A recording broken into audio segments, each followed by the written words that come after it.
The Morgan Thomas Show. Brought to you by Black's Tire Inc.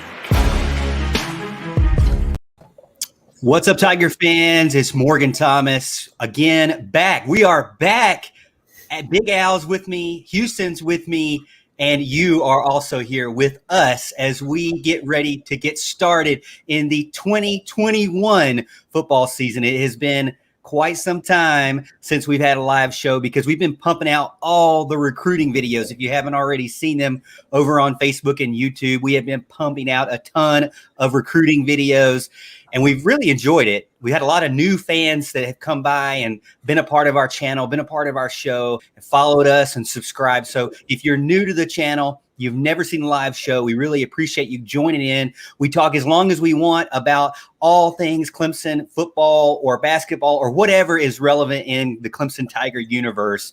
But welcome in again. Tonight, we have a great show for you. We're going to be talking about college football because guess what, fellas?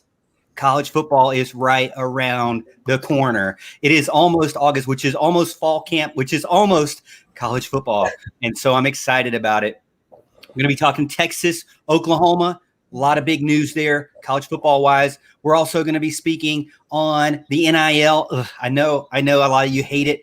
I also hate it. Well, I don't necessarily hate it, but we'll get into some more about it because it's a great topic to discuss as we get ready for the big-time game, the matchup between Clemson and Georgia in Charlotte. We'll also be talking about that game, some of our predictions, our way too early predictions going into the fall, things that we think that Clemson should look forward to or should be looking out for, I guess you could say, before they get into that game. And then we're going to be talking about the All-In Cookout as well that just recently ended on Sunday. A lot of players came in. Not only is it a recruiting hot moment, recruiting hot event for current committed players, but it's also a big-time event for a few undecided that Big Al, Houston, and myself will be talking about. Again, all right, so I've told you the rundown. Let me introduce you to my hosts again. If you don't already know, we got in the middle Houston Burnett from the Morgan Thomas Show, and Houston Has a Problem. Welcome in, Houston. It is so good to be back. So good to be on the air. I'm just glad to talk some Clemson sports. It's been a long summer, and I'm just ready for it to get here as quickly as possible. And then on the other corner, on the other edge, is bordering Houston here is me, and then Big Al, who is longtime friend, longtime host. Since month 3, we've been doing this. Now this is over 3 years that we've been doing the show. Big Al, welcome back, my friend. Yeah, man. Like Houston said, it's been too long, and I got to remember. Are we supposed to be wearing pants to this thing? Is that optional? I'm not even really sure. It's optional. It's totally optional. It's been way too long. Regardless, though, it's going to be a great show. I can't wait.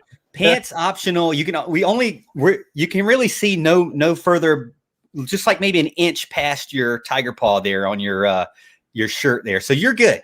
You're completely good. Let us know in the chat what you think. Is pants optional for this show? I think it is. We used to, Al, when we started out this show, good point though. When we started out this show, we were very kind of formal, man. We had the green screen, we had the ESPN studio. Now it's like, whatever. No doubt, come a long way. I mean, or maybe we've regressed a long way. I don't really know how you're going to look at it, but a lot of people love the green screen. A lot of people want those backgrounds back. So you gotta do some thinking about that. Well, we'll debate about it, but we also got some things in the work. Like I said, not only do we live stream on Facebook and YouTube, we're also getting some things in the works for possibly getting back on the radio. That's 105.5 The Roar or 97.5 if you're in Spartanburg.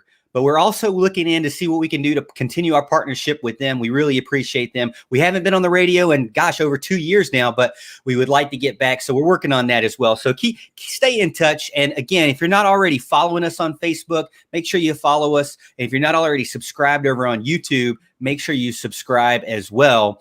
And then share out the video. Once you do that, once you're a part of the clan, then share out the video so that other Clemson fans that you may know can join in and partake. Because not only do we just talk about, not only do I talk most of the time, but we also want to get you involved as well in the chat.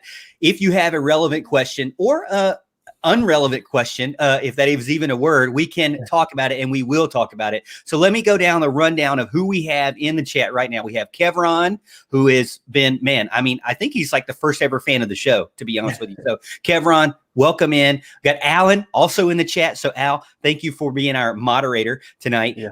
Casey Cregan as well, who also has his great own podcast. You got Seldom Used Reserves, and Houston. What's his other podcast? Chopping Beef, baby. Oh, gotcha. Okay, yeah. So go check out those two. We got Jimmy in here, Tyree, Spencer, Hart. Hart's always a good fan there. Always got some good questions. And then let's see, John's in there constantly in the comments. We appreciate it. John says he's not wearing pants, so he's like, hey, you know what? Not me. Clemson Carson, awesome to see him back over on YouTube as well. And Skipper, he says he appreciates us. Thomas, I really appreciate everybody getting in and joining in on the show. All right, fellas. So we kind of done our little, talk and circumstance here, talked about different things. We kind of done our little dog and pony show here. We've introduced everybody. We're trying to remember what we do on this show. So I guess we get into topic number one. Is that about right? Giddy up. Let's do it. Well, all right. So let's go ahead and get into topic number one. And that is the big news out of, well, not the Big 12, but the big news out of Oklahoma and Texas camp, that they have officially told the Big 12, hey, we are done after 2025. And, well, I guess done before 2025. So they're until 2025. They're not renewing in 2025. And they have also, as of today, fellas, I don't know if you saw this on Twitter, on the social media interwebs, but they have officially now asked to join the SEC as of today. I like to put up my little Twitter feed here, so we'll put up the beautiful little crimson and cream helmet there. I'll cycle between those two. I'm a fan of their uniforms. I like them. I like the helmet. Looks good. But Al, Houston, we'll start with you, Big Houston. What is your thoughts? Is this a good thing or bad thing for college football? I know everybody's worried about it. Is this a good thing or bad thing for college football? I mean, I don't think it should be viewed as something that's good or bad. I think this is going to carry us to a point where you're going to get quality matchups every week. I know we're going to be talking about the overall landscape of college football as we go on in the show, but I don't view this as a bad thing. I think, as much as I hate admitting this does make the SEC even more appetizing to watch every Saturday, because now you've got a chance to see not only LSU and Alabama and Florida and Tennessee and big names like Georgia, but you also get a chance to see Oklahoma and Texas play those teams too. I think overall this is a good thing for the product of college football. I know that some people don't see that necessarily. Spencer doesn't seem to like it, but I think overall people will come to enjoy this. I don't think this is the end by any means. I think that's something that people need to get used to, but I'll get on that soapbox as time goes on. Overall, I think this is good, and I can't wait to see Oklahoma and Texas take their lumps.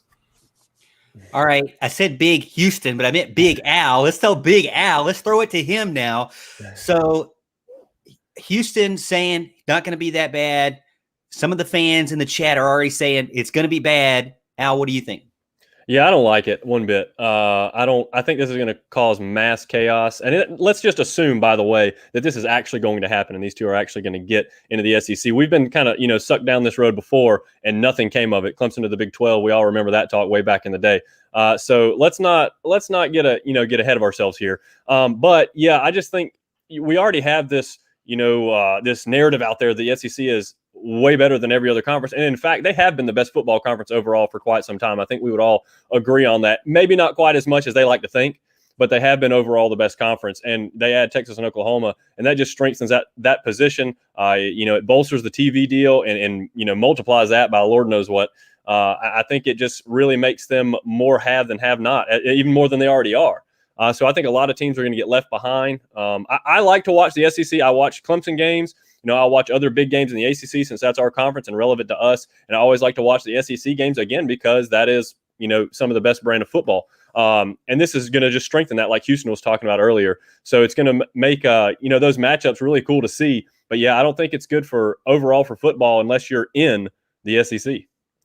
Well, I think it definitely helps the SEC. They're going to get more powerful and be able to kind of push around other conferences for their will. So I do worry about that. From a Clemson fan perspective is what I worry about the most, because to me, the ACC has been far too long about Tobacco Road and what they want and what the Tar Heels want. And to be honest with you, my first thought was Clemson's got to get out. Clemson has got to join them and be a part of this and get in on that group. One, so people will shut up about the fact they don't play anybody. Two, so that Clemson can get away from the ridiculous favoritism of Tobacco Road. And three, so Clemson can kind of get out of, Al, I got home tickets and the home lineup is not that exciting. I'm sorry. Yeah. I'm sorry, guys. The home lineup, if you're a season ticket holder, this year is not that exciting when it comes to what the teams you see on that schedule. You paid a good amount of money, your hard-earned money, to see Georgia Tech at home, to see Boston College, who will be good, at home, to see Wake Forest at home. Georgia, not at home. South Carolina, as Al has mentioned, and Houston, the big gripe that they get 2 away games, or they get no game and then they get 2 away games, right? In between no game. So South Carolina skated out of a home game at Clemson, right? There's no South Carolina game this year. So I'm not exactly excited about the ACC. And considering Walt's Road Rage on 105.5 The Roar between, 3 and 7. Yep. There's probably going to be 3 or 4 ACC coaches fired this year. If you really look at what we look for in their win-loss record this year, it's going to be pretty tough. So, Al, do you think Clemson should leave? Like, are you on the same page with me? Like, as a Tiger fan, as an alumni, get out? Yes and no. So no, I really wish Clemson would be able to stay put right where they are, and I wish they could, draw a couple of other maybe big name teams to the ACC. But I mean, it's worked out well in the past. I think what we've seen as Clemson fans, and Walt talks about this all the time, is the path of least resistance. Okay, that's the path you want to the playoff. I don't really care, who we have to beat to get there. As long as we're there, we can prove we're the best when we get there, and that's what we've been doing most of the time. We did that a couple times, and it worked out really well for us. It's not going to work out every time. It didn't work out this past year for us, but we've proven we belong with the big boys, and that's okay. So it doesn't really matter to me what's going on each week in conference. But yeah, at the same time, I would love to go to a conference where we're getting double the money that we're getting in the ACC, because the ACC's deal is awful. And I think that would be a really good thing for Clemson, no doubt. But I think Clemson's going to be fine regardless of what happens, but they could certainly be more fine. Houston, what's your thoughts on it? Well, I have a couple thoughts on this. I think, one, if there's anybody that has an idea of what I think is going to happen and what I think a lot of people are starting to come around to, you can even hear this in Dabo's quotes the other day when they asked him about this Oklahoma-Texas move. The SEC isn't looking to just make a super conference. They're looking to make a super league. They're looking to just take the cream of the crop, take the ball, and just take it out of the NCAA's hands completely. Mm-hmm. They want all the money. They want all the smoke. And Clemson's name's going to be on that list. May not happen this year, may not happen in 5 years, but Clemson's going to be on that list. And I know we talk about the path of least resistance. I'm like Alan. I'd prefer to stay in the ACC, but if you got to step up and play with the big boys to be the best, you got to step up and get in there. People talk about us playing an SEC schedule. Well, it's not just going to be Clemson. It's going to be Ohio State and Michigan and Oregon and Oklahoma State and 60 teams that are going to be in this separate league that are going to happen. That this is just going to bound to happen now. What I think in the short run the ACC could do to mitigate that is go after every Big Ten school that you can get. You want to beat the SEC to the punch to this. You want to be a contender to this. You need to go get the Big Ten. And I think partly this could be true because look at what happened with the Big 12. They've got a relatively not great deal with Fox. ESPN is the one I think pulling the strings with all of this in the first place. They're the ones trying to make the most money. So why not get another brand associated with ESPN to take over another brand associated with Fox and the Big Ten? So the targets could be set on not just West Virginia, but Ohio State, Penn State, and Michigan. Yeah, I think if you're the ACC, you cannot sit back and let the rest of college football just happen.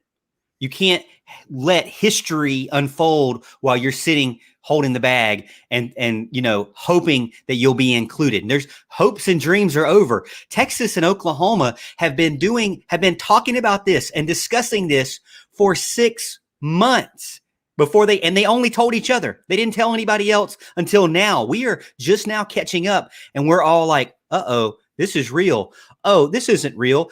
First thing you saw was, this isn't real. This is just a push to get the Big 12 to give them more money. The Big 12 did offer them more money. What do you think they did? Exactly what they did today and say, hey, we want to go to the SEC. Now, the SEC cannot reach out to other teams. I did read that about how they cannot proactively try to poach teams, but teams can actively go after and try to get into other conferences. I still feel like Clemson needs to go to the SEC. That's my point one. Clemson goes to the SEC. Point two, I agree with Houston in the sense that if Clemson can't jump ship, then I say try to bring in as many of the top teams as you can from the Big Ten. Listen. If you're out there saying we need App State, just turn your phone off, okay? The ACC does not need App State. The ACC does not need Coastal. I love these teams. Don't get me wrong. It's college football. But this is not about getting a team that will be fun to get to 18 or fun to get to 16. This is about getting the biggest money players. And unfortunately, the biggest free agents nobody even knew about already want to go to the SEC. So to Houston's point, you got to get Michigan. You got to get Penn State. You got to get these teams that's going to actually bring in money. That's what it's all about. Al, we were all worried about the NIL and the NIL making the big issue. Here we are. Texas, Oklahoma just threw a wrench in those thoughts for sure. Houston. Yes. Okay. I'm going to pull this comment up real quick, or if I can, I don't know if I can pull up Mark's comment real quick because I think Mark makes a great point. Clemson doesn't market the ACC. They market Clemson. They'll be okay. And I fully agree with this. I think the team with the most leverage in all of this is actually Clemson. Look, the ACC recognizes this. I know that they tend to go around basketball schools and Duke and UNC. That's fine, but you're talking about a just straight up gut punch. If Clemson were to bolt for another conference, it would be in the ACC's best interest to go after these teams to secure not just West Virginia. I know West Virginia is the popular name right now, and that's fine. West Virginia is a good market. I think West Virginia would be a good, compelling team to have in the ACC, but they need to outdo the SEC in this. They need to go after.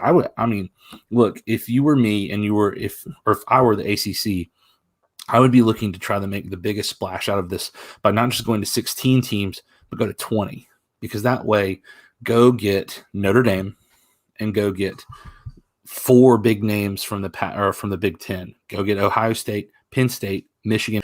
And look, it doesn't matter about geography now. Go get Wisconsin. Big Al, what's your thoughts? Yeah, I mean, I'm all for that. I mean, the TV markets are what's driving this whole thing. That's what it's all about. That's why I don't think West Virginia adds a lot of value. But again, if they're the one team you go get, I say you don't want West Virginia. Okay, if they're the third or fourth team you go get, I'm all for West Virginia.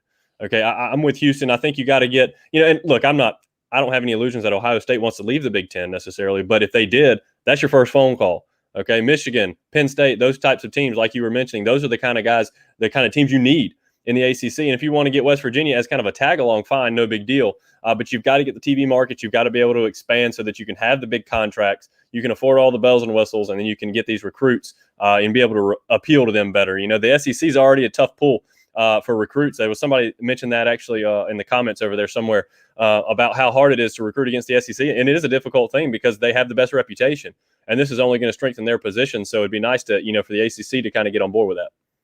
Exactly. The ACC is already behind. They've been behind. As much as we talk about, oh, well, you don't play anybody. It is really true, but Clemson has proven that doesn't matter. Just because it's true doesn't mean it matters. Clemson's still been able to beat Alabama twice, beat Texas A&M twice, and not at home, and also beat Auburn and hopefully Georgia coming up as well. So Clemson has shown time and time again that they can rise to the matchup and win even away from home. So I'm not necessarily worried about Clemson, Dabo Swinney, what he has going on, but over time it will chip away. Over time, the players that you have versus the players that the mega conference has. Let me tell you, if there's a mega conference, you want to be in on it, because as Houston said, it's not just going to be a mega conference in the way we're thinking about it now, fantasy football wise. It could be potentially the SEC becoming the league, becoming what the NCAA couldn't do because of a void of leadership. But Houston and I had a good back and forth on Twitter. ACC commissioner, if they want to continue what they're doing, ACC commissioner needs to go to those Big Ten teams, which I know they can't, but they need to figure out some way legally to remind them, hey, remember when 2020 was here? Remember when your commissioner told you weren't going to have a season? Remember when you had to start 2 months late because your commissioner of your conference didn't want to play while everybody else who cared about football wanted to play? Remember when Ohio State had to bring in the PTA and have a conference with parents in front of the commissioner to beg and plead and demand a college football season for the Big Ten? You want to do that again? Because the Delta variant's coming around. Do you want to be in the Big Ten with the Delta variant or the Echo variant or the Foxtrot variant comes around? I don't know. Because guess what? I think the Big Ten commissioner has shown his hand in that he does not care that much about playing college football. And he had to be begged. So come to the ACC, because the ACC didn't have to be begged. Penn State, Ohio State, Michigan State. ACC didn't have to be begged to play college football. Neither did the SEC, which, we will say that. But Houston, what you thought? Yeah, I was going to say you're right about the leadership part. The other part about this, if you really want to go after Notre Dame, I think the best course of action is to get some of their rivals, meaning Penn State and Michigan. If you're able to pull those along with Ohio State, I think Notre Dame would be a little more interested to come along, especially if there's people within their region, teams within their region they can compete with, and not just, it's not just a footprint thing. Notre Dame is going to have a national brand. They can go anywhere and play. That's why they play across the country. But if it means every year they're going to get to play Michigan and every other year they're going to get to play Penn State, might sweeten the pot a little bit to think about not just streaming everything on Peacock.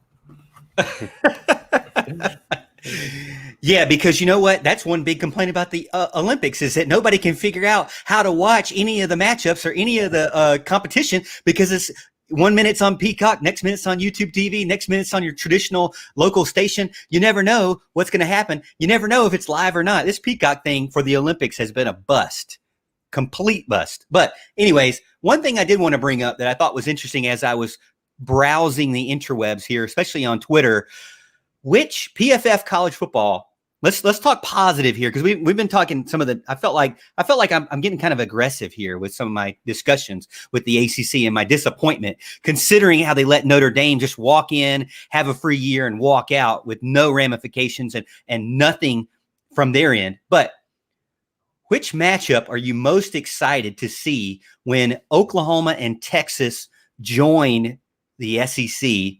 Well, I think the first thing that comes off the top of my head is I would love to see, Texas and Texas A&M after all this is over with. Because, Texas A&M was like, I'm out of here, because Texas is the one getting all the favoritism. And now they're like, oh, no, they're back. They're following us. So that's the first thing that came to my head. But obviously, I mean, any matchup between Alabama, Oklahoma, as you can see on the screen, Alabama, Texas, those are always going to be your big market games. But Houston, Allen, have you given any thought about what game you would be most likely or most excited to see with these two teams versus the SEC? Alan, I'll let you go first on this one. I want to go last. You go first on this. Well, I mean, I haven't really given any thought of it, to be honest with you, but I can tell you real quick right off the top of my head, either one of them playing South Carolina and beating them to a pulp, I'm cool with. You took it. You took my answer, man. Oh, it's going to take more than commemorative jerseys and helmet to beat Texas or Oklahoma. Let's just put it that way. Maybe, I don't know. You never know with Texas. They seem to win 7 or 8 games, but of those 7 or 8 games, win by a touchdown or less. So, Houston, what's your thoughts? Is it maybe Texas and LSU? You know, I was watching some video on YouTube. Last time Texas and LSU played, they got in a pretty heated argument pregame. I mean, I think the rivalries associated with the Southwest Conference or anything out that way are going to be fun. Seeing Texas A&M, Texas LSU, Texas Arkansas is going to be fun. But, I mean, look, it's just going to be fun to watch. Williams Bryce every 20 years or whenever the schedule is going to be broken apart, get taken over by burnt orange and crimson and cream. And, maybe Oklahoma blows them out. Maybe Texas beats them on the last second field goal after they fumble a punt in the backfield or something. Because, I just feel like that's coming with that. And then, they go on the road, get the break speed off of them twice. And that's not just, I mean, think about this. That's not just in football. They have to play them in basketball. They have to go to Austin and to Norman in baseball. I mean, I don't know, man. They're going to be really wishing to have Ray Tanner back as a baseball coach here pretty soon. Yeah. Twitter first comment on the post that we're talking about says none. Let me know when Texas or Oklahoma start playing some resemblance of defense. Do you feel like that there is a big gap there between the SEC and what these two teams bring to the table? I would say not so much for Oklahoma, even though we've seen what they can do in the playoffs. They get blown out, right? Even with Kyler Murray, they can't come back. So I that does concern me. Oklahoma's defense did get better as the year went on, but Texas, as Walt has pointed out on his radio show, they struggle to beat Maryland. They struggle to beat a lot of these mediocre teams. So is this a good move for Texas as far as competition goes? Maybe not. Let's not talk about money, but Al, I'll start with you. Good move for Texas competition-wise? No, I don't think so. They've been a disaster for quite some time now. I mean, big name, decade ago, but it's not been good for them. And I don't think this is a good move. Now, it's not that they can't compete. I mean, any of them can compete, I guess, because I don't think – the SEC's got Alabama at the top, and Georgia is one of those kind of top-tier teams as well. But everybody else is just kind of there right now. Alabama's the top dog. And I think Oklahoma – I think it'd be a good move for Oklahoma where they are right now. I think they can compete with about anybody in the SEC. It's all about the offense. They want to talk about, how soft Oklahoma's defense is. This is an offensive game. The game has changed. They used to say defense wins championships. Offense wins it now. Plain and simple. And Oklahoma's got plenty of it. So, yeah, I think they can compete with them pretty well. Like you said, Oklahoma's defense is getting better too. But, yeah, I think it's a bad move for Texas right now. Again, it's not that Texas can't get back to where they were. I think that's fine, and they probably will at some point. I didn't think it was going to take this long as it has. So, I don't really know. There's really not really sure what's going on there. But, yeah, it's a rough move for them, but I don't see it being a problem for Oklahoma right now. I'll say this. Texas A&M wasn't necessarily what I would consider top tier of the Big 12 when it was a full 12 members. And it's come to the SEC, and it's taken a few years, and it's taken a coaching change. But now Texas A&M is a legitimate threat to win the SEC West. I think in the next 2 years they could very well do that. So Texas might come in, get the break speed off of them for a few years. Maybe you have to make a coaching change. But, I mean, look, you give it time, Texas is going to figure this out, especially in this league. They may not have been able to figure it out and have to go through all this, but look at what Texas A&M has done. I think Texas can replicate that. We got a lot of people in the chat. Bobby saying he would like to see us, meaning the ACC, I'm assuming, have to go get Penn State or Notre Dame. I know Allen had mentioned those two teams as well, Houston as well. So to me, I think Penn State, Notre Dame, you got to get Notre Dame because you already have kind of them partially. So I think you got to finish that deal. If we're going into our one of our other topics that we posted, which was what does the Big Ten, what does the ACC do now? What are their options? I think you got really two paths now. I think that the Big Ten and the ACC are going to be fighting to retain, but also fighting for, ground on trying to find a way to gain ground. Now, is it gaining ground through those smaller schools? As Bobby's mentioning, the UCFs, the USFs of the world, the Cincy's, or even as Alan mentioned, West Virginia, which that would be then tapping into the conference we know that's dying, which is the Big 12. I feel like the Big 12, if they may turn into a group of 6 now instead of, and there'll be a power 4 instead of a power 5. The Big 12 may still be around, but they're going to have to pull in like the SMUs and some other teams in there that they have mentioned that and kind of start from Texas and move their way out that lower part of Texas, if they can even keep those teams like Baylor and add Houston and maybe some other teams. But I think that my question is, what does the ACC do? Or what, if you were the commissioner now, what's the best thing for them to do? Is it to go get these, group of 5 teams that are really good, Cincinnati, maybe UCF?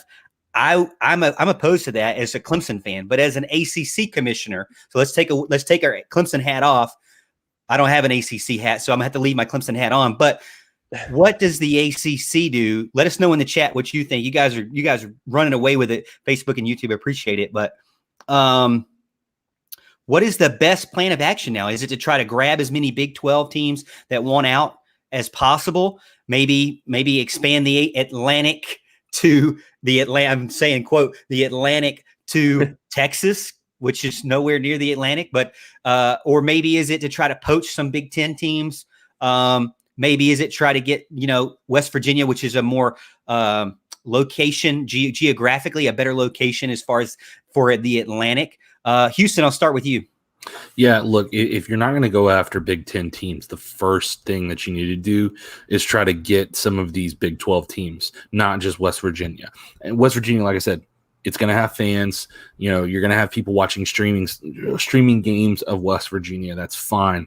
But if you really want to make a dent with some of these Big 12 teams, go get some Texas money. Go get TCU and go get Baylor. Because one, I don't think people realize that would be a great thing for Clemson from not just expanding the footprint. You're going to get the Clemson brand into Texas more often if you do that. If you get the Big 10 schools, you get a Northeastern presence. If you get Texas or TCU and Baylor, you're going into Texas to get that talent. And I think a lot of Clemson fans will fall in love with the fact that every few years they get to go out to Dallas or Waco for a game or two. Big Al? Yeah, I don't necessarily disagree with it. I think if you're going to assume the ACC is sticking around, okay, Texas, TCU, Baylor, those are the two you got to get for the TV market if you're going to get Big 12 teams. My personal thought is you don't go for Big 12 teams unless you're going to get a bunch of them.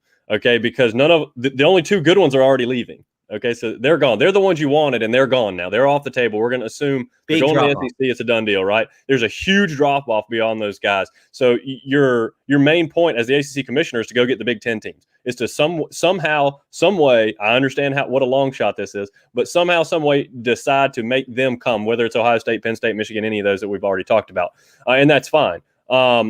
But if you're gonna get some Big 12 teams, you got to get a bunch of them. And yeah, TCU and Baylor, you have to get those 2. You'd have to get those 2 for the Texas market. It's all about the TV markets to get these dollar bills. That's what it's all about. Because I think that's the only way they can do it. We're getting this kind of to brush off the dust. We're getting in this live show to brush off the dust so we can be ready for the radio. Big Al, at Houston, we're already at almost 8:40, and we're in one topic. The first topic, by the way. Well, actually, I will say this. It's not a joke because we did kind of touch on 2 topics. Okay, so you guys get off my back. I know you're already talking about time. You're already pointing to the clock. You already sent me an emoji with a clock. I get it. No, they didn't really do that, but I was just anticipating that coming from previous live streams. But yeah, we really appreciate if you're in right now over on Facebook or YouTube. I want to do a shameless plug here. Make sure that you subscribe. Make sure you hit the like button, and make sure you follow us on Facebook as well if you care to. And then we are on Twitter as well, at the Morgan T Show, and then Houston_SLC. So go follow us there. Alan doesn't care about Twitter, so don't worry about him. You can just text him. But again, thank you for getting in Facebook or YouTube. Make sure you subscribe. Make sure you're following. And then if you can, share out with your friends so that they can be a part of our show. We're going to be doing this weekly as we get into college football, all throughout college football. We used to do this all year round, but then we took a break during the off season to focus on recruiting videos. So if you're here because you've seen one of our recruiting videos, know that we also get into depth every single week on Clemson football and Clemson athletics in general. So welcome, and thanks for being a part of the show. Let's talk about this, though, because Spencer brought up or mentioned something and said too much freaking out over this. Well, I love to freak out, so that's why we're here. But one thing that we were freaking out about was the NIL, which is nobody's even talking about it anymore, except for David Shaw. And I'll pull this up real quick. And let's see if I can get it up. Oh, there we go. All right. So David Shaw recently, I don't know if you guys saw this, but I'm sure you did, but Alabama's coach, Nick Saban, kind of nonchalantly mentioned that Bryce Young has already gotten over a couple of deals that led to 7 figures in payments for his name, image, and likeness. And he hasn't even played a game for Alabama yet. My first thought is, wow. Second thought is, can you prove it? Third thought is, I'm kind of concerned that these players are getting these deals and they're claiming to get this much money, but we're not really seeing the work they're doing. Maybe not yet.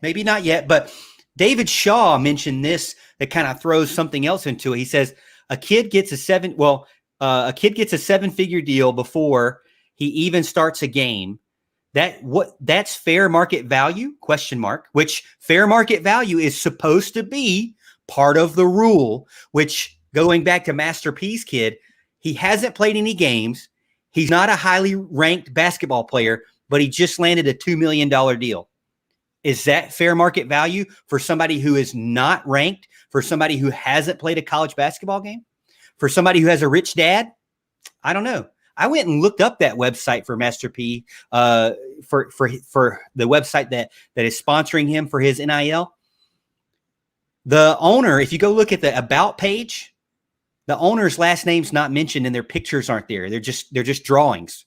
You don't even know where the location of the business is or who their last names are or what their last names are for the owners of that company. Kind of weird to me, kind of suspicious to me that $2 million is thrown out and I'm trying to follow the money and it's making me scratch my head. But anyways, back to what we were saying. Don't think that that's fair market. I don't think that's fair market value. This is from David Shaw. You can see there on the screen from Stanford. That's Alabama value, which goes again into another aspect of you're not really supposed to be using your college or university to help you in a recruiting aspect. But we all know that's going to happen no matter what. Houston, when you read this comment, what are you thinking there? Do you feel like, and some people have said that David Shaw made a huge mistake here because he's basically recruiting for Alabama with this statement? Yeah, I mean, this sounds like a coach that's jealous of that. He's about to get fired this year. David Shaw, I mean, look, seriously, I think he's the last person that needs to be complaining about this. He's the coach of the Stanford Cardinal, Stanford University. You know, the one that Phil Knight graduated from and can't seem to get any money from? Stanford, the same one that has all these tech companies pumping money into its program. They can't do anything about football. He's the last one that needs to complain. I think everybody needs to take a step back, breathe. This is going to happen, okay? There's going to be some players that make 7 figures or whatever right now because it's new, okay? We don't know where the money's coming from, right? But, I mean, I made this point to Morgan off air. Look, Bryce Young probably has a sponsorship from every car dealership in northern Alabama. What I mentioned to you there, Houston, is if I'm driving down Alabama highways, I better see his freaking face on every single billboard. I better see it. I better see every single commercial have his face on it, because this guy's making six figures. And you don't start seeing where he's putting in the work. That's another part of NIL that is supposed to be, to be checked up on. Here's the thing, though. Let me cut you off there. All right. The thing about NIL that I think a lot of people aren't factoring in is this is a two-way street.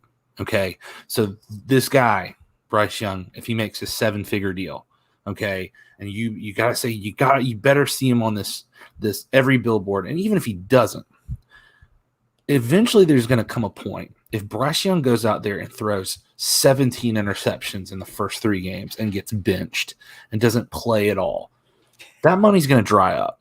You're not going to see as many 7-figure deals for people based on hype. It better be Trevor Lawrence coming in or DJ Uiagalelei. That's why I'm saying everybody relax, because there's going to be some things that are wacky the first couple of years. Dabo even said this.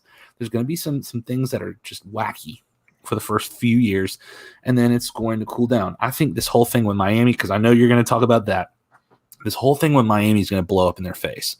If your program bases what you pitch off of NIL, you've already lost, because you're going to get and attract players who want to make money first instead of being a team, getting an education, trying to further yourself in college.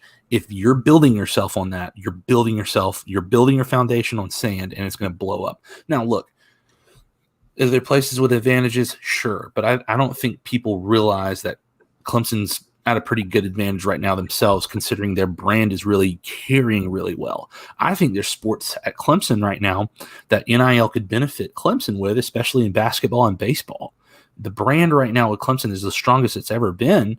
And you never know. Clemson could really benefit from that, but you just got to relax, let things play out over the next 4 or 5 years, and then things are going to equal out on this, I think. Well, if you're an unproven player, you definitely get your money up front. As Al would say, always get your money up front, no matter who you are. But get the money up front and don't do any payment plans, because you need it now. Because especially like Houston said, you get injured, money dries up. You stop playing good, money dries up. I know a couple of players that were highly rated for Clemson, or maybe even for the basketball team, that money would have dried up pretty quickly as well. But we're not going to get on the basketball team yet, because I don't want to get my blood pressure even higher. But I will say this.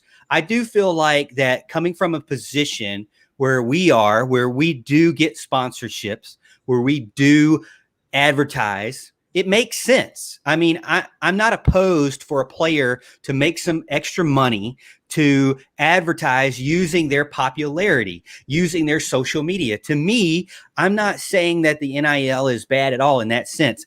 Also, when you're looking at it, it is kind of weird, because we had a lot of, I think, overreactions on the radio and on media because of this. When it come to find out, you saw somebody, a deal with Bojangles. Is that really that big a deal? And he's splitting it with Sam Howell. I don't really know.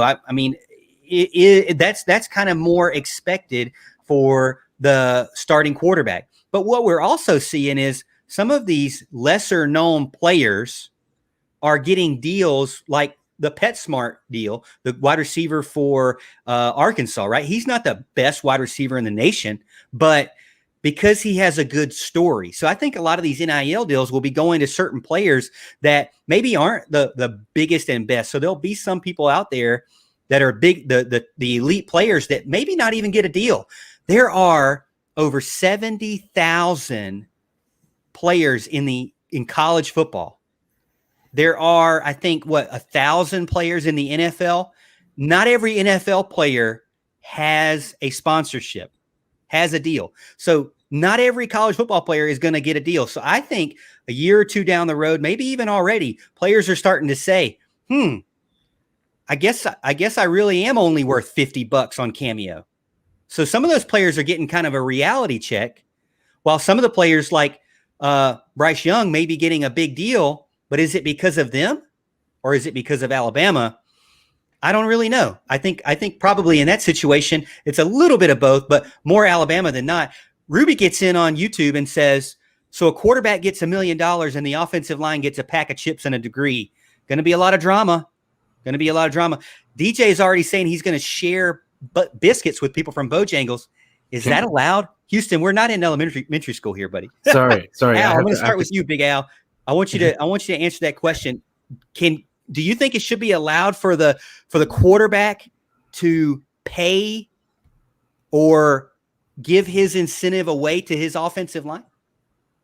I guess he can do whatever he wants. They're letting the players kind of do whatever they want now, anyways. I'll be pretty brief on the NIL. I told you this is not something I like to discuss. I don't even like listening to it. I'm kind of team Mickey Plyler. If you listen to 105.5, I think it's a disaster. I don't like where it's headed.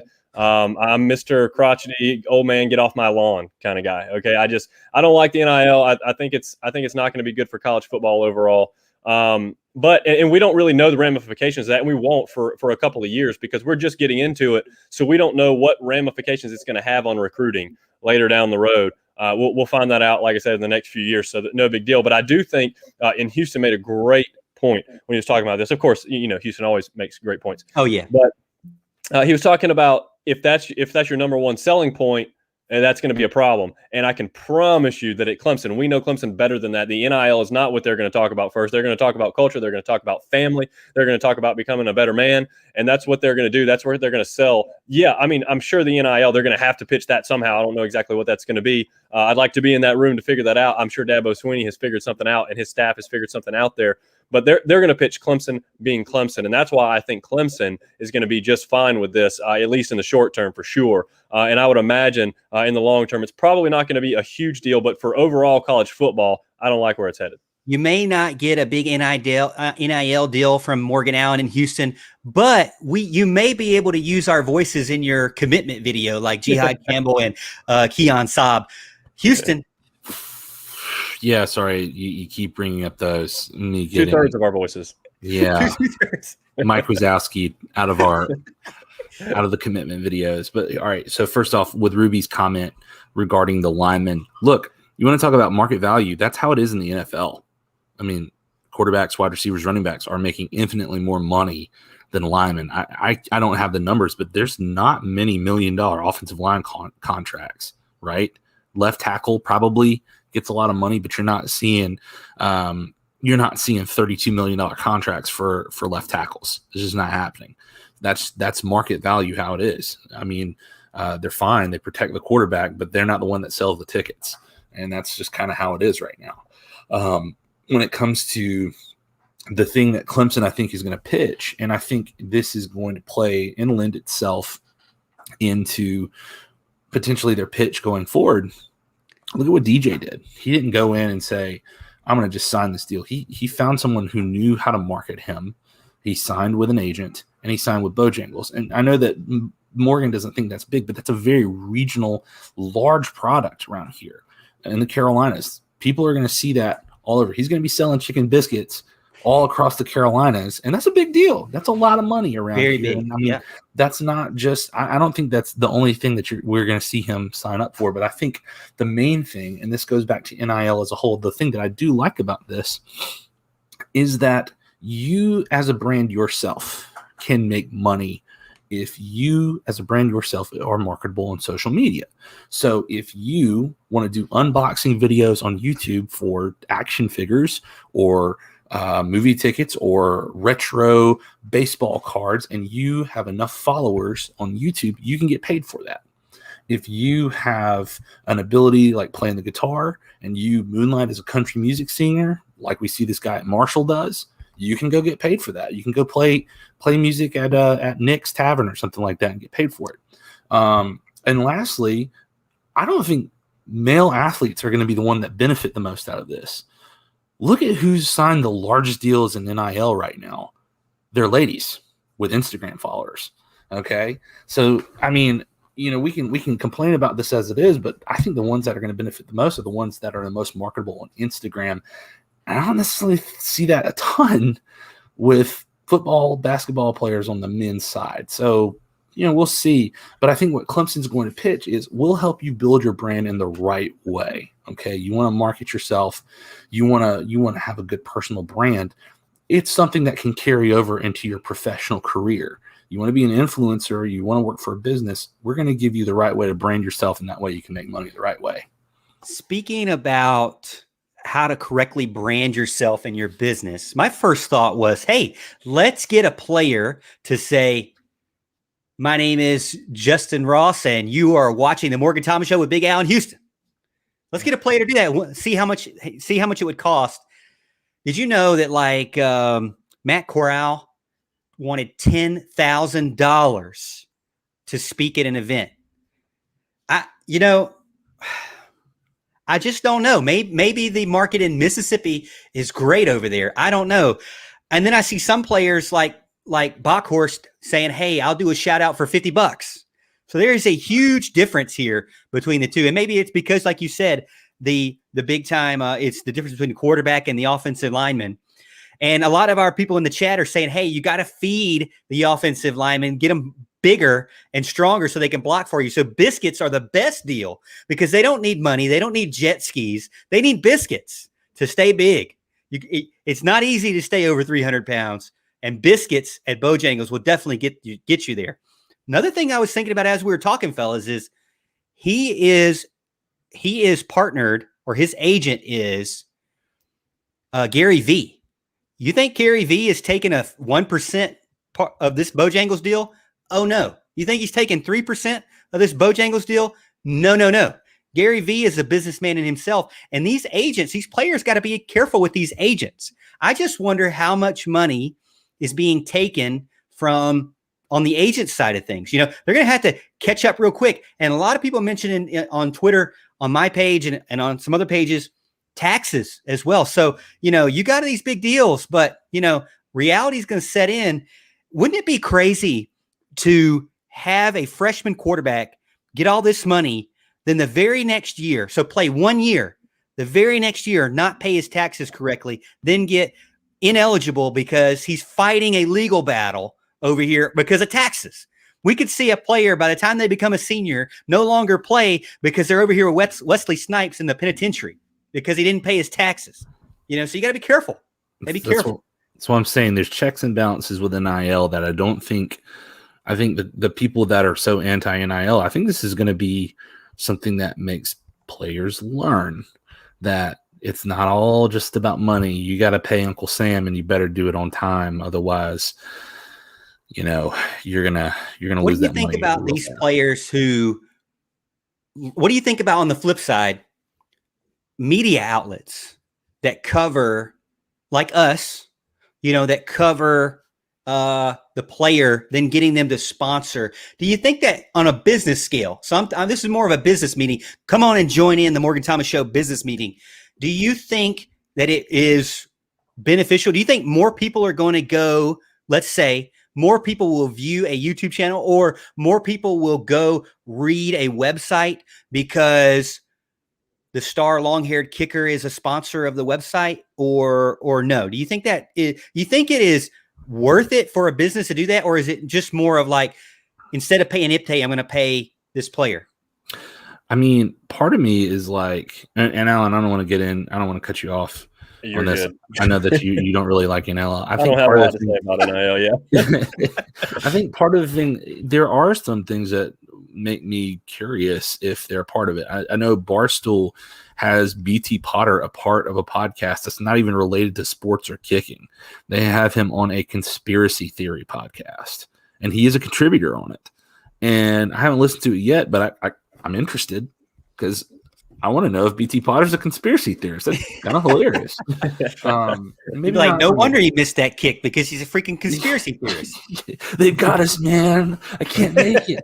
No, I don't know. Like on things like that, especially if a player gets out of the normal box of being an athlete, like that just piques my curiosity a little bit. All right, so let's get into this. Let's cut from all that. Let's move on to something that Big Al wants to talk about, and that is the All-In Cookout that finished up last week, or actually not last week, just a few days ago. got a picture here from Sherrod Koval Jr.'s Twitter page. All right, fellas, this is a beautiful picture, by the way. Not only is it in focus, but man, oh man, there are players on there that excite me 10,000 times for the Clemson football team in the future, specifically the one on the left and the right and in the middle there. So, Al, when you look at this picture, well, first of all, tell us who ended up showing up as far as undecided players. And when you look at this picture of those undecided players, are you feeling positive, neutral, negative? What's your feelings?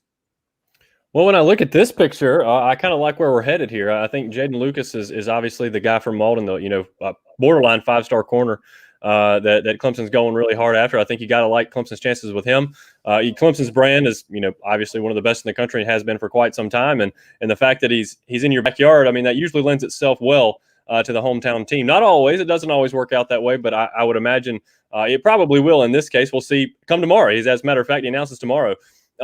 And you've got, let's see, the other ones that are uncommitted. Oscar Delp, the tight end. Let's see who else. Travis Shaw is the big guy. Everybody got confirmation at some point during the cookout that Travis Shaw, the big defensive tackle, made it in. That's kind of the one everybody. He is right there. So if that's not him, then there is a clone out there. Big guy. Huge guy. Those are the kind of guys that Clemson needs. Clemson has made their living off of, landing generational quarterbacks, and their defensive line has always been really stout. And the Travis Shaws of the world, those are the guys they need to get. They've got the Christian Wilkins. They've had Dexter Lawrence. They've had Brian Brzee. They keep landing these stud upon studs. And I understand they've had some other good players in there, such as Tyler Davis. But I'm talking about the guys who are well-known, 5-star material right out of high school. And Travis Shaw is one of those guys. He's a massive human being. And who really plugged the middle. And I mean, this is the kind of guy that we want to land. Now, there's been a lot of talk about UNC. There's been a lot of talk about Georgia. From the information that I've read, it's kind of a 3-team race right now. But the fact that he showed up at the cookout, spent time with those players, I think is a very good thing. I believe Clemson's got good a chance as anybody right now. And I think with most of the guys that came to the cookout, Clemson probably has a really good shot with. I think coming to the cookout relatively under the radar. It wasn't until later on that I got text from you, Al, saying, oh no, or not oh no, but oh my goodness, Travis Shaw was there. Yep. So Houston, you think it's a good thing that it was under the radar? I got Anand in the chat from YouTube saying Travis Shaw going to be at UNC this weekend. I will tell you this. He might be at UNC this weekend. I don't know which way you lie on the spectrum if you're Carolina blue or Clemson orange, but I will say this. Those trophies that he's holding, that trophy he's holding right there, not going to be able to hold that this weekend. Yeah, I think Dalen Everett's commitment has swung a lot of things back in Clemson's direction. This could, and look, you he's read in the middle, by the way. As a cardboard cutout in the picture. Yeah. You read the doom and gloomer boards, a few weeks ago, Mac Brown was just so much a better recruiter than anybody on Clemson's staff. And all of a sudden, they're a couple recruits away from taking a massive L this year on the recruiting trail for Clemson. And they may land Travis Shaw, but I think Clemson's given Travis Shaw a little bit more to think about. I can't say whether or not he's going to commit or not, but I feel pretty confident in saying Jaden Lucas, Clemson's ahead on him. And you got a couple guys like Andre Green that Clemson's gotten out in front of that he seems to like. Clemson, we'll see how that goes. So I think Clemson is in a good spot with everybody. I think there's going to be a couple more per Clemson, how they do it towards the end of the year, where there may be one guy or two that they offer towards the end of the cycle that turns out to be a great pickup. And I think that this year is going to be no different. So we'll see. Yeah. Morgan, let me jump in here real quick. So I wanted to say something. So I apologize. I did leave out Green. I got to the Travis Shaw news, kind of interjected that in the middle, but I wanted to talk about Andre Green Jr. as well. He was a guy we did a recruiting video on here pretty recently. I was really excited to get him. Read some cool stuff about him this weekend and his trip. I hope it went well for him because I really think this guy is a difference maker at receiver. Clemson has been very well known for getting, being wide receiver, getting all the best receivers in the country. And, I think this guy could be the next in line if he ends up committing to Clemson. Who knows where he's going to go? I think his recruitment might have a long way to go, and that's fine. But yeah, I was really excited to have him here as well. with all the recruits. I'm sure the family atmosphere played well there as well. Casey gets in, said, how do you feel about North Carolina negatively dealing with Dalen Everett's recruitment and how it will affect Travis Shaw, Andre Green, Lucas, etc. as well? I think this picture is really telling because it really all started back with Jihad Campbell. I mentioned this on the radio multiple times that Jihad and Everett came together at a visit, right? Well, it really kind of all started with Toriano Pride. He committed first, correct? But then the IMG connection, that it's telling that there were already made cutouts. I don't know if they do this if they have one for every player, but let's say they have a line of pre-made cutouts for every player already. These guys took a photo with 3 IMG guys that were back-to-back commits, and Koval there as well. So Koval, Pride, Koval, and then the next 3. So these are the last 5 commits, really, that were top guys, right? So, and on the defensive side of the ball, for sure. But I just think it's very telling that this picture was even made because somebody in this group had to say, hey, let's go get those cardboard cutouts. Let's include these 3 guys. The reason why it's significant that they're included as a cardboard cutout is because IMG had mandatory practices that they had to go to. So we know that it's already in session there at that high school. So they could not be a part of the all-in cookout. So knowing they couldn't be a part of the all-in cookout, and then knowing these 4 guys went and got those cutouts and made a photo and posted this nationally, I think that all makes sense to me about how everything's going to continue to work out. Now, Travis Shaw, we all know, still a lot to work on there. Lucas, to me, all I've heard is Clemson, Clemson, Clemson. I'm seeing in the chat Clemson as well. Anon gets in, says, hey, Jaden Lucas all the way for Clemson. Dalen was a huge win for Clemson.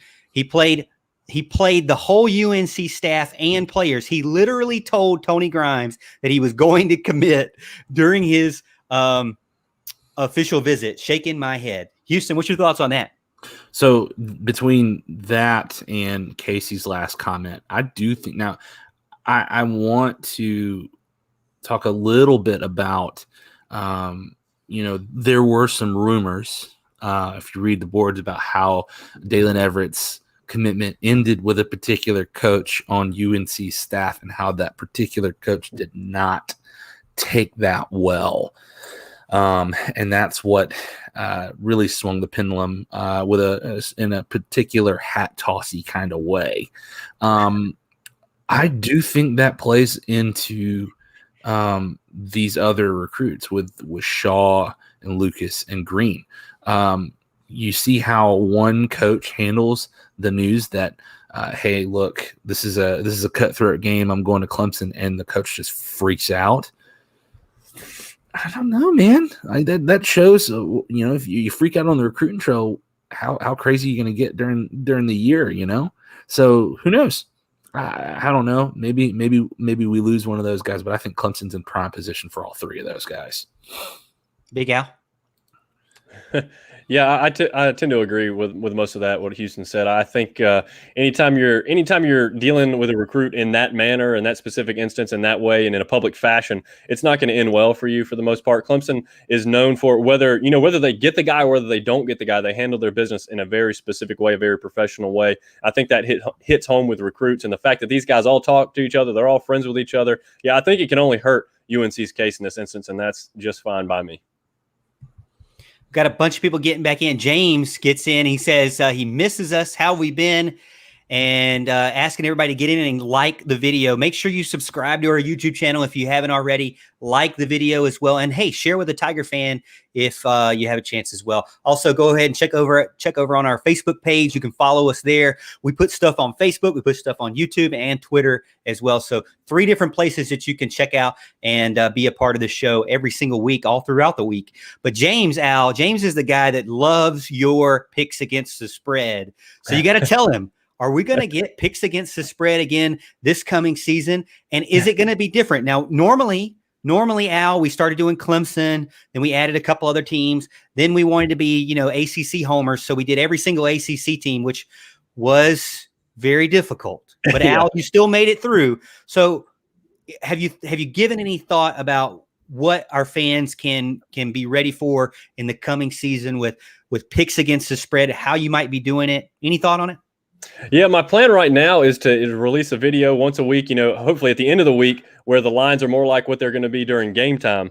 And I would like to do something to that effect and do more like maybe 5 games where I pick just any games that I want in the whole country, whether it be spread, whether it be over, under, or whatever. So I'll be able to pick and choose the games I want, which should bode well. But yeah, we'll see how it goes. Every season's different. Sometimes you hit a string of bad luck, but I don't intend to do that. I intend to keep going and not pick the games Morgan forces me to pick on the air and make me look bad. But yeah, I want to pick about 5 games or so a week, just kind of depending on what looks good to me. And I'll try to post a video of that, and hopefully it can help some of y'all out for entertainment purposes only, of course.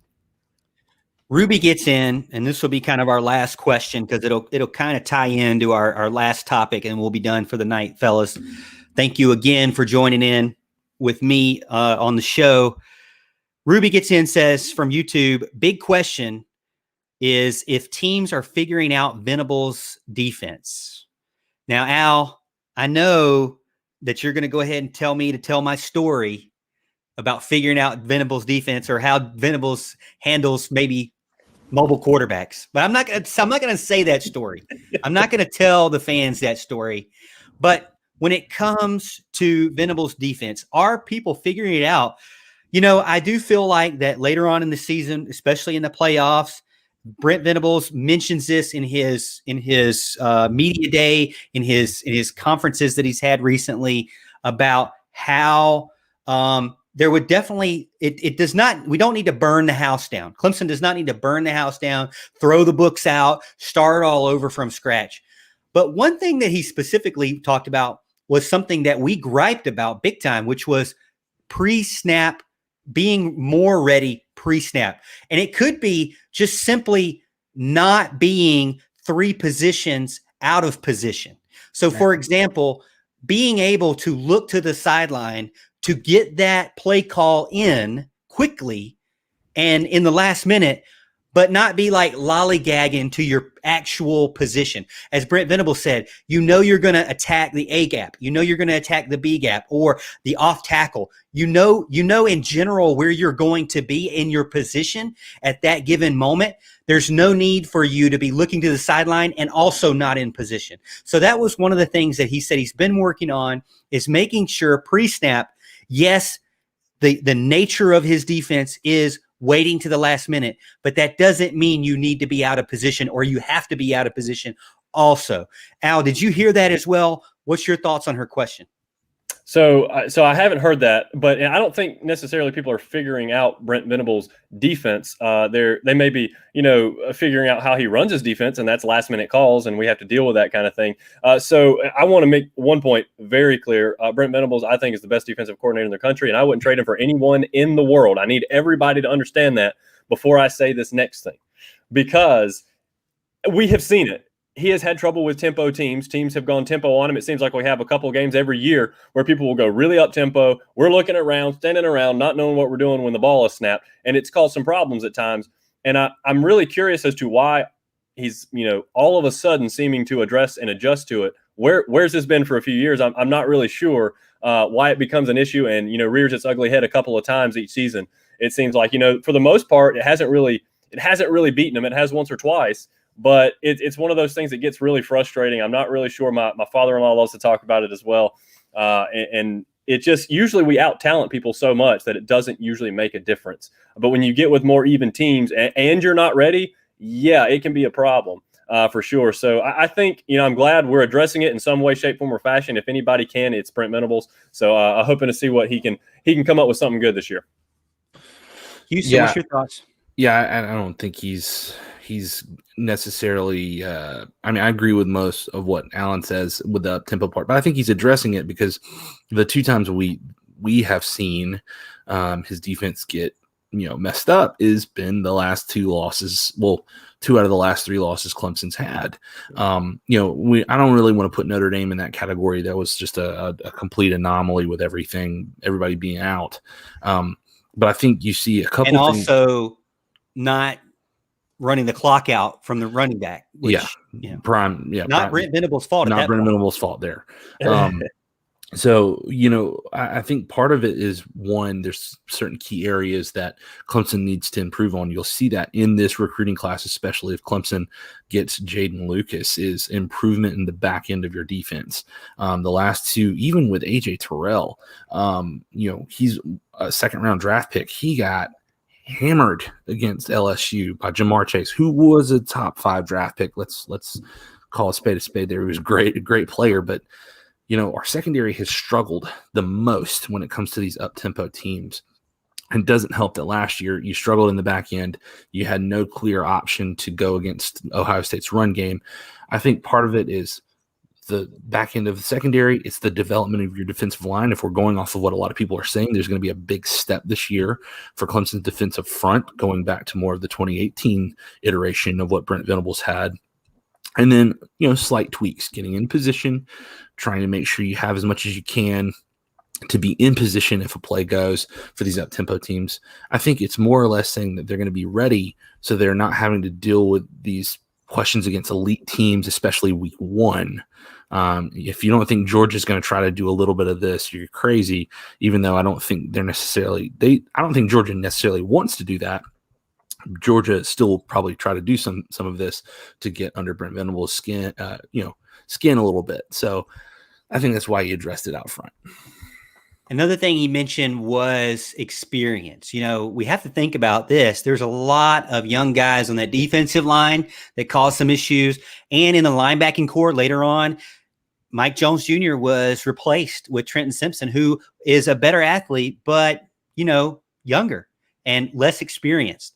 As well as the secondary, there were some guys out there, especially Nolan Turner was not available the first half of the Ohio State game. And you had to replace him with someone that was younger. And so I think not only getting players to be in position correctly, but before snap, so pre-snap, big deal, but also that extra year of experience. Brent Venables mentioned it. Even Todd Bates mentioned it.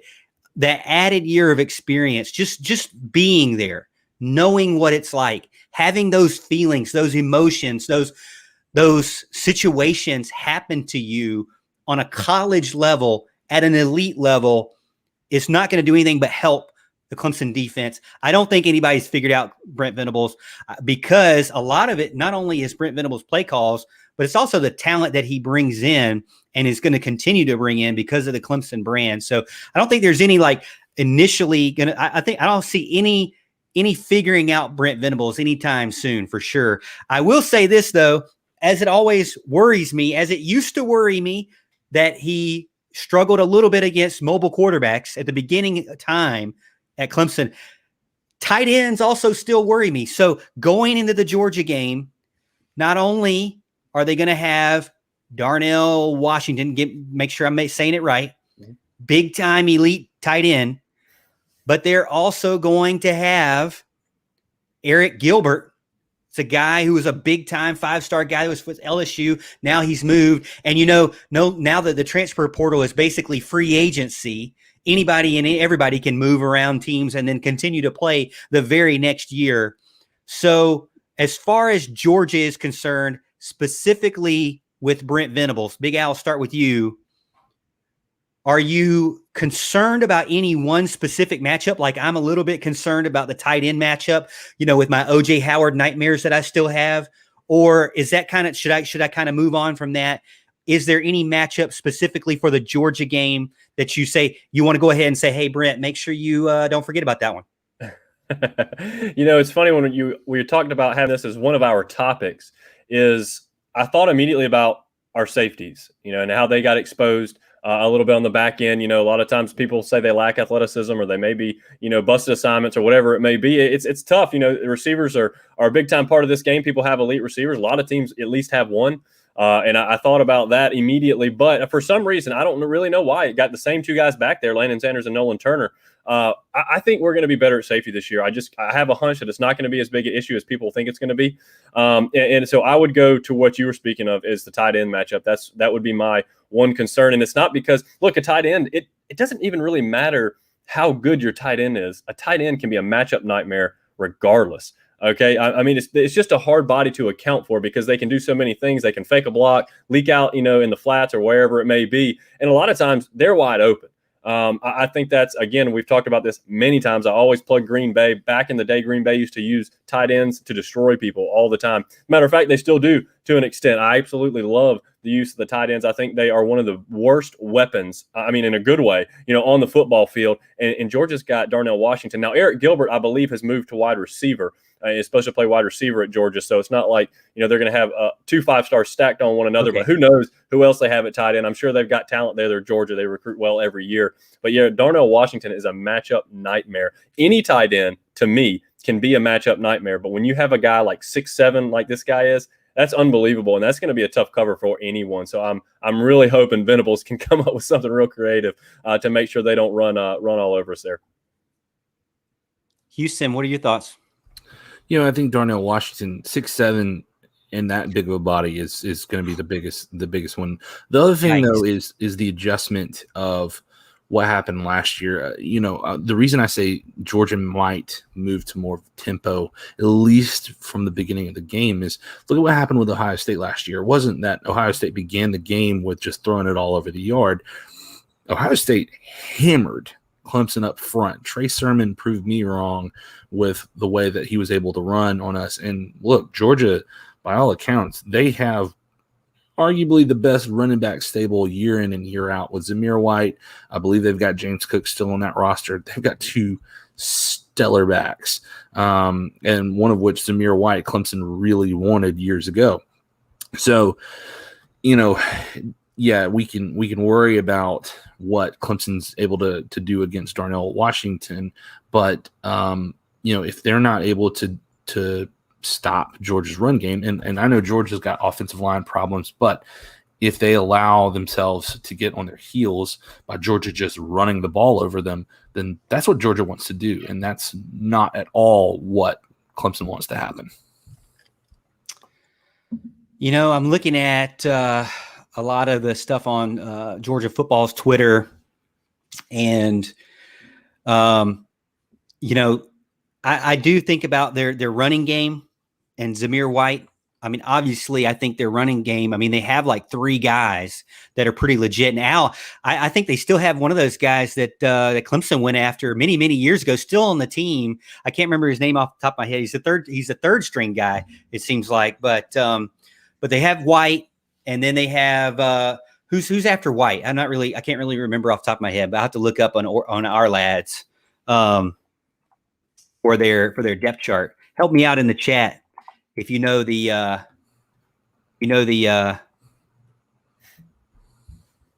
depth chart for Georgia.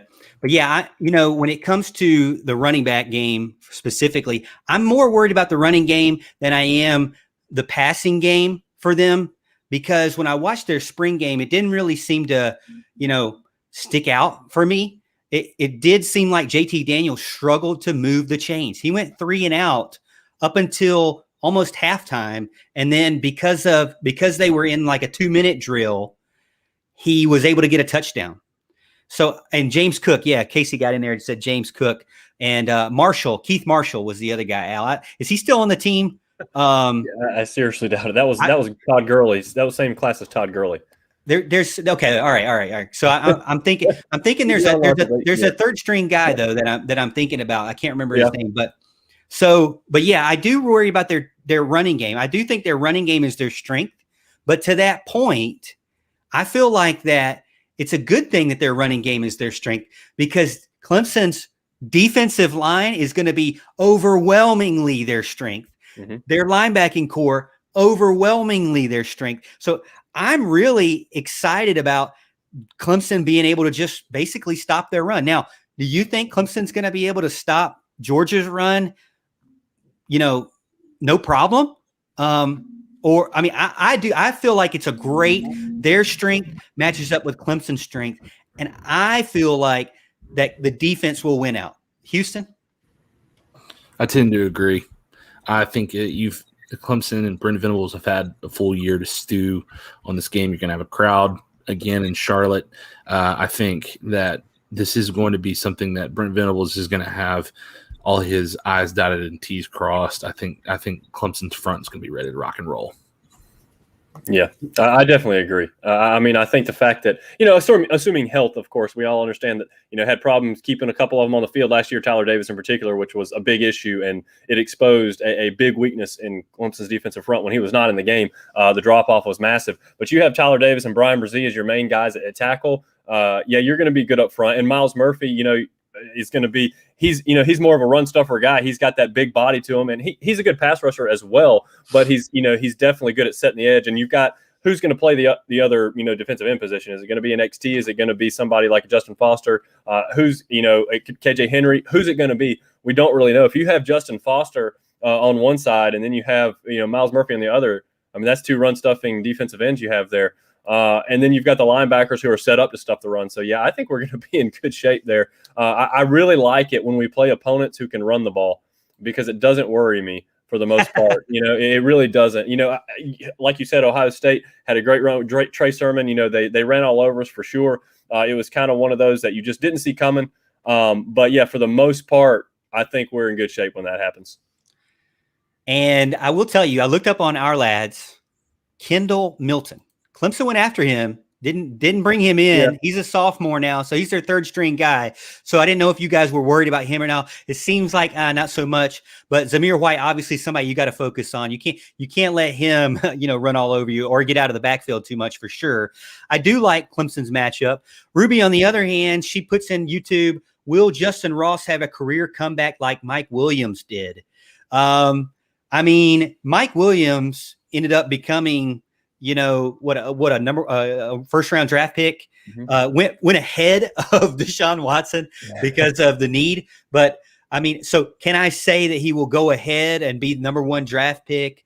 I would love to see it. I even mentioned even earlier on in the year before we stopped our live stream that I could totally see Justin Ross coming back and staying with EJ Williams one more year. But I know Houston said no. So do you think Justin Ross will have a career comeback, basically meaning leading the team in touchdowns, leading the team in reception yards, and oh, by the way, getting them to the playoffs, but also becoming a first-round draft pick? What do you think, Al? We'll start with you. Well, I think the first hurdle is he cleared to play? Because nobody's heard anything about that yet. Assuming that happens, okay, I think everybody's pretty positive on that right now. The vibes you've been getting are pretty good for the most part, I think, there. I thought it was a non-existent now. I mean, nobody said exactly right, but nobody really says against it. So yeah, I mean, he seems like he's getting ready to rock and roll. So I'm going to assume right now that he is playing, and if that is indeed the case and he stays healthy, yeah, I absolutely think he's going to have that year. I think he's going to have a huge comeback. I think he's going to dominate in the slot. I think he's a huge body to have in the slot, but he can move more like a slot guy than somebody, like earlier when we tried that experiment with DeAndre Overton in the slot. I think it'll go much better with Justin Ross. I think he's going to be a complete matchup nightmare for teams, and I think he can have a season that will easily get him into the first round. Houston? Yeah, I have nothing really to add to that. I mean, playing the slot, you have a big year. He's not sticking around. I know you think he's going to play with his buddy. He ain't sticking around. If he gets first round money, sayonara. This is a question from Billy Blanks over in YouTube. Will y'all be surprised if DJ throws 350 plus yards and multiple touchdowns versus Georgia? Or is that what y'all are expecting out of DJ this year? I think, and I had this discussion with Walt on 105.5 The Roar. First of all, if DJ puts up a monster game, multiple touchdowns, almost 400 yards or over 400 yards, he is instantly becoming the Heisman favorite until proven otherwise. Now, his schedule may screw him over. His team conference may screw him over, but he will be all of a sudden thrust to the spotlight and maybe land another NIL deal with somebody even bigger than Bojangles. But that will be a huge game. I think we're in a unique situation because we've already seen the lab results. We've already seen the test. We've already seen the practice, which was Notre Dame and Boston College. We've already seen him almost have 1,000 yards passing in 2 games. Oh, by the way, come from behind. Oh, by the way, almost win in overtime against a team in a very difficult place to play. So I think that DJ is going to be more than mentally ready. I know that he is more than physically capable. And as Alan mentioned from the previous question, Justin Ross is there in Houston. If Justin Ross is there, along with the wide receiver core, if Joseph Ngata steps up and now makes his presence known on a national stage, I think this Clemson team may have the best passing attack, one of the best passing attacks in the nation, if not the best. I think preseason, a lot of people are saying, oh, maybe Oklahoma or Ohio State, right? I get it. Ohio State has the more veteran wide receivers. Oklahoma has stars all over the field. But I'm still putting my money on DJ. If he has a huge game against Georgia, nobody's going to be able to stop him. Yeah, no, I agree with that for sure. Yeah, I think you're on the right track there. Look, I would expect him to do something similar to that. Yeah, I mean, again, you kind of fall into this trap where we know how good DJ is. We think we know how good Clemson's receivers can be, especially with Ross back. And I think they can be elite, no doubt about it. But the defense always seems to be ahead of the offense at the beginning of the year, and that's, for everybody, it seems like. So that's kind of a trap we fall into. We expect these big numbers, and sometimes you come out sluggish at game one, and that's kind of the way it works. But that's all right. I expect him to throw for somewhere around there. What I expect him to, I think, is a question. I don't know that I expect him to, but I wouldn't be surprised at all if he did. Absolutely, I think Georgia can be exposed in the secondary at times. And look, yeah, it's not gonna hurt my feelings to see him pick on Kendrick, as somebody mentioned earlier in the comments. So yeah, will I expect him to? Not necessarily, but would I be surprised? Absolutely not. Yeah, I mean, I would say that with DJ, and I know that you mentioned that he might get screwed over later on in the year by the conference, but look at Clemson's schedule, how it sets up. The number 2 and number 3 picks for the Atlantic Division are played in the first 5 weeks. So Clemson plays Georgia, NC State, and Boston College. If DJ goes and lights up those 3 teams, he's won the Heisman. It's over. Like Lamar Jackson did that. Lamar Jackson, even with a loss to Deshaun Watson, he lit up Clemson's defense pretty good. And that was in the first 5 weeks of the season. Doesn't matter what he did the rest of the year. And he faltered towards the end of the year. Lamar Jackson won the Heisman when Deshaun Watson was starting to peak. I think if DJ lights up the first 5 teams, Clemson, he may not have as strong in numbers as the rest of the year, but he's proven that he is. I mean, he would have to maintain that, but I think he would win it in the first 5 weeks this year if he lights up those 3 teams. I think one thing that is good for DJ compared to past elite quarterbacks, generational quarterbacks, if you will, first rounders, I think one thing that's good for DJ, bad for the team, is that it's basically him, Hunter Helms. You're not going to be sat out, I don't think, as easily as you were before. Maybe not. I don't know. But if Tyson gets better and is there to step in, then maybe he comes back in later on in the year. But I don't know if it's 3 touchdowns and sit DJ anymore, especially this year. I don't know. I feel like he'll probably get more chances than not.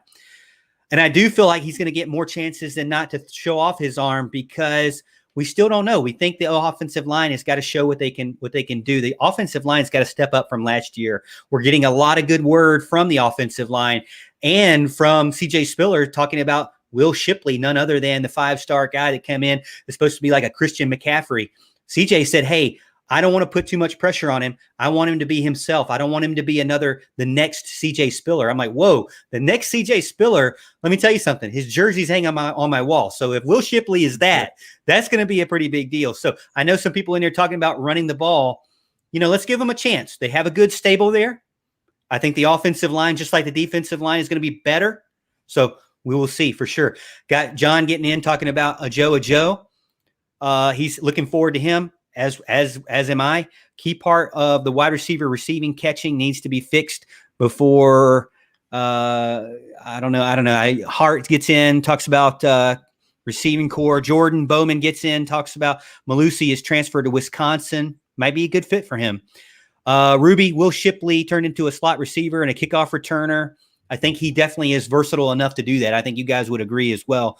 And we're getting so many so many discussion in the chat. We've already jumped up to over 41 viewers over on Facebook and YouTube. We were supposed to end like 30 minutes ago, but you guys keep getting in great questions. Al's got to go to bed. Houston's got to go to bed. Hey, I got to go to bed. But let's see if we got anything else. So Billy Blanks gets in, says Clemson has a 6'4", 6'5" wide receivers all over the field with DJ at quarterback, of course, all world Justin Ross. It's going to be crazy watching the passing attack this season. I think so, too. I think this could be one of the best passing teams in the nation if it all clicks at the right time. I do agree with Al, though. We have to think about this way. It may not be right out of the gate as much as I want it to be.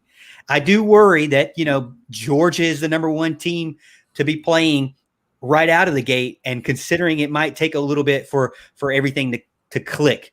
Okay, I saw this last question, and we'll finish this one up. DJ, real quick, DJ or Sam Howell, ACC Player of the Year when it's all said and done. Houston. It's DJ. DJ, long shot. Sam Howell. Oh, go ahead, Al. Go ahead. I didn't even cut you off. Go ahead. No, Houston, you were mid-thought. Morgan cut you off. You go ahead. This is the last question, and Al is tired. I can tell. So DJ by a long shot, and I think that UNC is getting a lot of love, and they're not looking at the skeletons in the closet. That's all I got to say. Yeah, I actually tend to agree with a lot of that. Look, I think it's DJ without a doubt, and it's not orange-colored glasses or anything like that. It's the fact that he's the best quarterback in the conference. Look, yeah, you can talk about the numbers, and Sam Howell's proven it, and that's fine. But DJ's the most talented quarterback in the conference, and I think he's going to have better receivers. I think his team's going to be better. I think he wins it in the end. Watson gets in, shows us some love over on Facebook. Y'all have done great. I subscribed after I heard you on The Roar. We really appreciate it. If you check us out, I get in sometimes. Allen Houston can try to get in as well over on The Roar, 105.5 The Roar. We're going to try to also start our show with over there after Walt Deptula Road Rage. Hopefully sometime in August, maybe late August, September, we're hoping to get that deal done. So stay tuned. If you're a fan of The Roar, you may very well hear us live later on in the night. But again, if not, even still, we're going to still try to do this live show now that college football is back in. We do a live show every single week. Tuesday, I don't know if it's going to still be Tuesday, but keep a lookout on our social media, specifically on our Twitter or our Facebook page. The Morgan Thomas Show is the best way to check us out. So thank you so much for the love and support. Again, if you haven't already, the best way to support the show is to follow us on Facebook on our Facebook page and subscribe to our YouTube channel. And then as you see our shows come out, share it with some of your friends so you can let them be a part of the show. Because again, as you can tell, it's us talking, but it's also us answering your questions, responding to your thoughts, agreeing, disagreeing, whatever it may be. We want you, Tiger fans, to be a part of it. Hey, and even some of you UNC fans that are on there as well. We want you to be a part of the show. So we really appreciate it. For myself, Big Al, and Houston, and the entire staff here behind us, the entire staff at the Morgan Thomas Show, we really appreciate, again, all your love and support. We hope you have a great rest of the night. We hope you have a great week. We hope you get ready for college football. And as always, Tiger fans, we'll see you at the top of the hill.